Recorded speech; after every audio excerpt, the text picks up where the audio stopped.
I'm Stephen Galpin and welcome to Property Matters. Today we're going to have a focus on property accounting with Zee Razaq, Managing Director of Surtax Accounting based in St Albans. And we're going to be focusing today on investment in property. Zee, welcome. Thanks, Stephen, for having us back, and I'm looking forward to the fun that we're going to have today, as you know. Okay, well, always informative and always innovative ideas, which I like to see. Anyway, Zee, the first thing I'd like you to do, for the benefit of our viewers, can you define investment in accounting terms in relation to property? Yeah, so property investment companies, in simple meaning is that you own an asset to get rent. So it's investment income. And depending on which structure, if it's a limited company, they call it property investment companies, or if it's your own name, you'll be calling it probably a property investment business. Okay, right. Okay. Now, does that change any with an individual person? Is there a category for an individual, or is this all about limited companies? No, there is. So in your own name, we consider investment income, and it's categorized slightly differently, and it's taxed differently as well.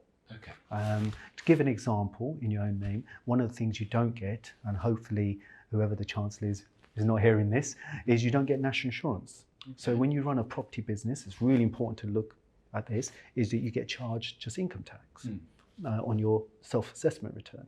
Whereas if you're running a trading business, like a sole trader, for example, you get charged national insurance as well as income tax. Okay, so let's go back then to the company situation. We've got, let's say we take a limited company and it's got 10 buy-to-let properties and it has income, right? Now, what decides whether that's an investment company or whether it's a trading company? Because in my mind, I could see both situations being relevant. You could say, well, it's a buy-to-let company, but we have no intention of keeping the assets long-term. The rental is simply a way of holding those properties until we can make a capital gain. Alternatively, you might take the view that we want to keep them forever and a day, and it's the rental income we're looking for. So have I got the two different categories right there? Sort of. It sometimes becomes a complex matter, but if we simplify it, it's basically when I'm holding property in a limited company, an SPV, fancy name for a limited company that holds property, special purpose vehicle, the whole purpose of it is to get rent from holding an asset. That's an investment company. And if there's certain rules without getting complexity into them at different levels, it can be different things if there's other trades within it. But generally, if you own property to get rent, it'll be a property investment company, and you've got to follow investment company rules on taxation. Okay. Would any trading of those properties, so let's say you got 3 years down the line and you thought 5 of these 10 properties are looking a bit tired, so actually rather than renovate, I think what I'll do is sell them on and let's reinvest in something else. Is there any way that could be deemed as trading as opposed to investment?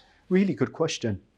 It depends on how regular the activity is. What's the underlying activity? And you have to do an evaluation because it can become quite complex. Who does the evaluation? Your accountant or you? Very good point. Normally someone who specializes in that area, they will do an evaluation and say, look, from what your activities are now, this is probably a development company, so therefore a trading business. So it'll get in a balance. Or you do a group structure and you try to split, demerge the properties because the activities are changing to make sure you can benefit from a tax perspective. Okay, all right. So we've talked a little bit about the categories. As perhaps a buy-to-let investor, we shall say for the moment, you would then recommend that really that there is more flexibility, there's more value in having those properties in a limited company as opposed to individual name. Yeah. Really good question. And I know we've had this conversation a few times, but such an important area, and it's changing.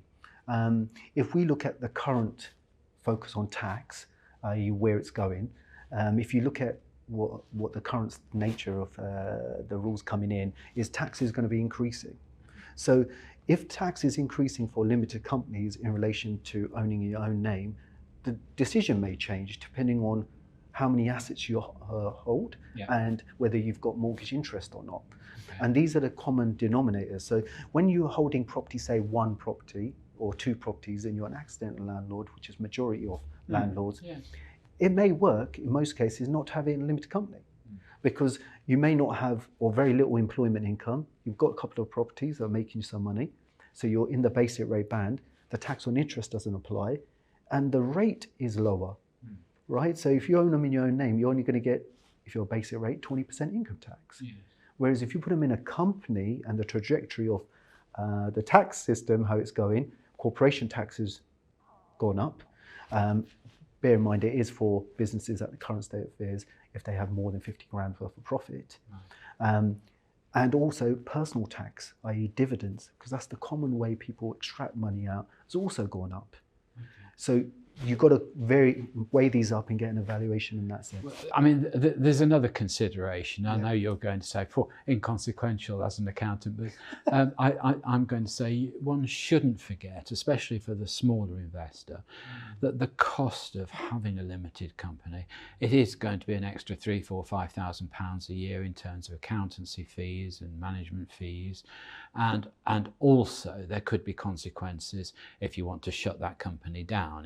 It's not that easy these days, is it? Really good point. It may be not as much as you mentioned, depending on what activities that you're doing in the business from an accountancy cost perspective, but there's certain things that you're allowed to do in a limited company that you can't do in your personal name. So we've got to always talk about the pros and cons. I'll spend a couple of minutes just mentioning those. In a limited company, obviously you have limited liability, massive. A lot of people forget that, and that's something that you've got to think about. The other thing you have is control on what money you extract out. So you can choose to keep the money within the company and choose when you want to extract it out. And that will reduce personal tax. And the third one, which is so understated, and I fall off the chair every time because people don't understand, is limited companies, whereas in your own name, because that activity in a company allows you to make a pension contribution, which is massive, because if you can invest into your pension from your limited company, that's an expense. And therefore it will reduce how much corporation tax and personal tax you're paying. Whereas when it's in your own name, if it's a property buy-to-let business, I emphasize buy-to-let, you can't make that expense a tax deductible one. And that's quite big. It can change a lot of people's decisions, just that last point. Okay. Just to park your accountant's hat for a minute, and let's just look at the legalities of it. I mean, you did mention there a point that a limited liability company is just that. Now, as property, like most industry, becomes more complex, more prone to legislation and restrictions and rules and regulations, liability can be quite high, not just in financial terms, but in terms of responsibilities. And I think that's a big consideration when you're looking at investments these days in property. Being a landlord today is not easy, especially if you're going to deal in things like HMOs, where you've got a fast turnover of tenants, a high volume of tenants, a lot of regulations that you must adhere to comply with local authority regulations. These are, yes, all costs, which you as an accountant are going to put in the right slots and take the right advantage of in terms of tax allowances. But it's about the legislation and the responsibility, isn't it? Yeah, and I think there's a question that you asked before, which I didn't cover, is exit, i.e. what happens when you want to close them down, right? There is formalities, a lot of responsibilities. When you've got assets, you probably need a liquidator when you're closing down a limited company because the assets are worth so much. Whereas when it's in your own name, you just sell them and that's it. Yeah, sure. And it also subject to different taxes as well. So you're absolutely right, the responsibilities are different. And I was speaking to someone and they said different countries have different requirements to be an owner of a limited company. And for suggesting maybe we need a little bit of some time training, because people don't really understand a limited company has company law and there's certain processes that you have to follow. And they do come a bit unstuck on those things. Yes. Just mentioning overseas companies, Zee, is it dead these days to start thinking in terms of owning properties in offshore companies where rather than sell the property ever, you would just sell the bearer shares and transfer them and sort of, I suppose the word is avoid stamp duty in a way.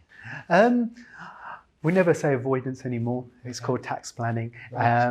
Regarding shares, shares have different rules. They're subject to stamp duty, which is at 0.5%, whereas when you sell the asset, i.e. a property, is subject to stamp duty land tax. And that can vary, as we have discussed in previous episodes. Whether you have it in a company, offshore or onshore, the advantages have diminished. And the reason being is that legislation happened in 2015 for properties that were residential, non-resident landlord tax, which people will be aware of. And another thing, in 2019, they got rid of commercial property as well, having a benefit. So now, because of withholding tax, it's not that beneficial generally to hold a portfolio offshore and the implications to it. And there used to be a lot of benefits around inheritance tax and things like this. But because of the withholding tax, this is causing a lot of people problems. Whereas if you've got a development business, it's a trading business, and you may have indication of people going abroad because there's different implications. But they've covered off investment businesses for that kind of strategy these days. Okay, cool. Well, that's all we've got time for in the first half of the show, so join me again after the break when we'll be asking Zee Razaq more about tax.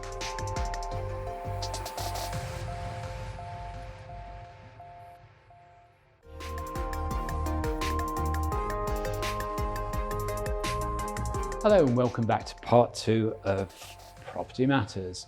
I'm Stephen Galpin. I'm with Zee Razaq, Managing Director of Surtax Accounting, based there in St Albans. Well, we've brought you into London today, so nice day out for you. Lovely day out. We even brought the team, as you know, as well. Good.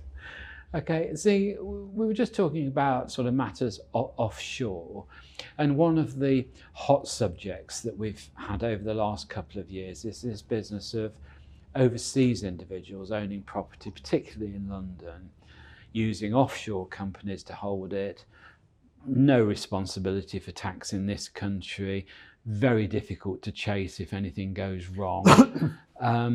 And it's always occurred to me that and I'm surprised it's never really been brought in properly, the idea of having a responsible party looking after your interests as an obligation in the country that you're in. So in other words, if you're an overseas person, you buy a property in London, you've got to have either a certified accountant or a registered solicitor or somebody looking after and making sure you comply with regulations in terms of payments of council tax, obligations in terms of tax if there's rental income, that sort of thing. Are you too surprised that it's never really been? I think it has been slightly addressed, but could it be more? Potentially.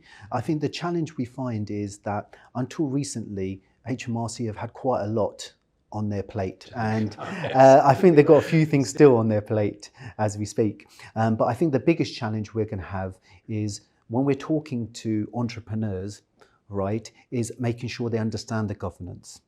And the challenge we have when they're offshore is that you have two facets to it. You have the UK regulations and the regulations of their country that they've, and this is the challenge. And then it depends on the double taxation treaties. So it's a complex area because if I was looking at property development, let's look at that for a second. If you have property development and are based in Dubai, it's quite advantageous depending how I structure it out there. If I've got a property investment company and I'm based in Dubai, less advantageous because there's withholding tax. So this is where the challenge comes. And you mentioned about regular compliance to council tax and the other aspects.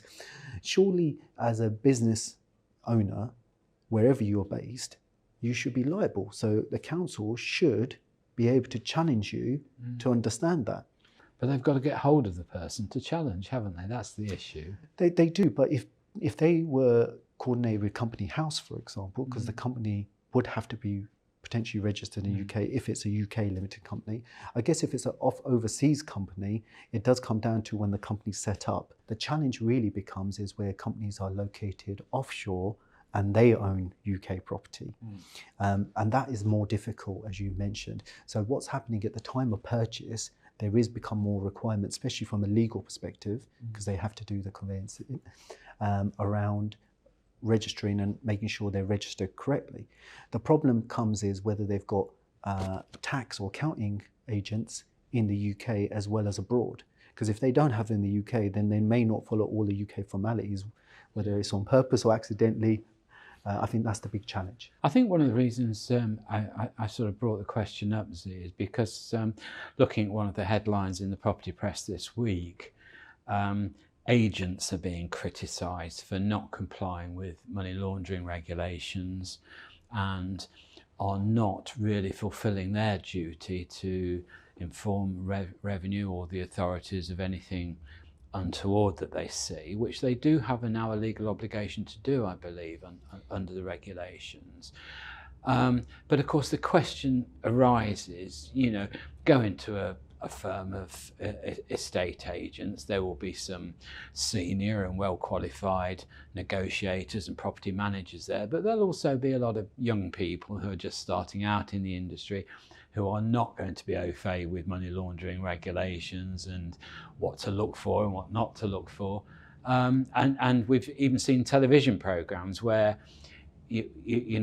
obviously somebody from a particular country that perhaps has a reputation for black money and, property ownership in London when they shouldn't have property ownership in London. These kids are not able to really simulate that and work it out. And that's why, again, I think there has to be some key legislation about what to register, when to register it. And it sounds from what you say that since 2015 it's gradually getting better, but I think we can go a bit further. I agree. I think the solicitors have a lot more onus because the AML stuff they do, and if any UK accountancy tax firm is looking at clients, they've also got obligatory requirements as well. So there is that facets there which haven't historically probably been there, but post 9/11 and things like this, the ID verifying has become huge. Mm-hmm. Okay, well, look, so we've gone through investments and trading, we've gone through how to set it up, we've gone through perhaps some of the regulations we need to adhere to own our properties and own our companies. Let's go to the other end of the scale now and talk about exits, because exits is always a difficult subject. I know at one time we had a very easy rule about exiting a limited company. You could take, was it called entrepreneurs relief? I think you could take your money out at a relatively low tax rate after you'd had a successful company for a certain period of time. But I think all that's changed now too, hasn't it?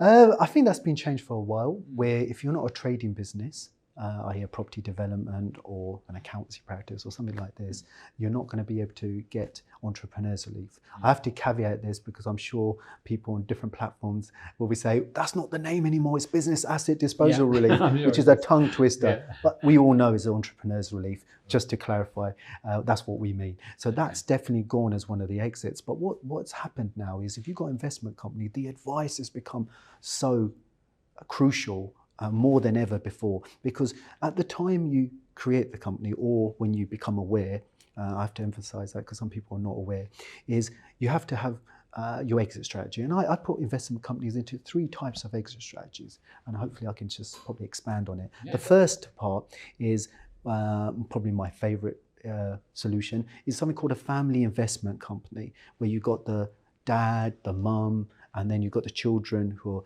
tend to be below 18 in have certain type of shares that are in a discretionary trust. So the parents keep the control and the earnings, but their shares are frozen, as in the value, and all the growth goes in the children. That's legacy planning. In order to do that, you need an accountant, a tax advisor, a lawyer, and a good reputable finance broker, because there's quite a few implications. But that is a really good way of doing it. But quite a high cost, I would think, in administering that scheme. Well, not administering, but the setup. Because administering it, we company accounts, as long as the person's a property accountant, tax advisor, they will understand what to do the formalities on an annual basis. There may be a bit more on the trust because the rules have just recently changed, but generally it's just the setup cost so important, and that's where people weigh it up.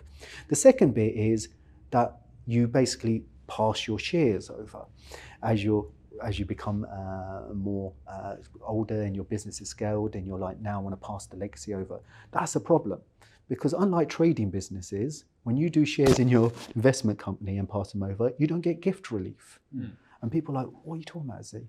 If I gift the shares to my child it's going to be subject to capital gains tax. Right.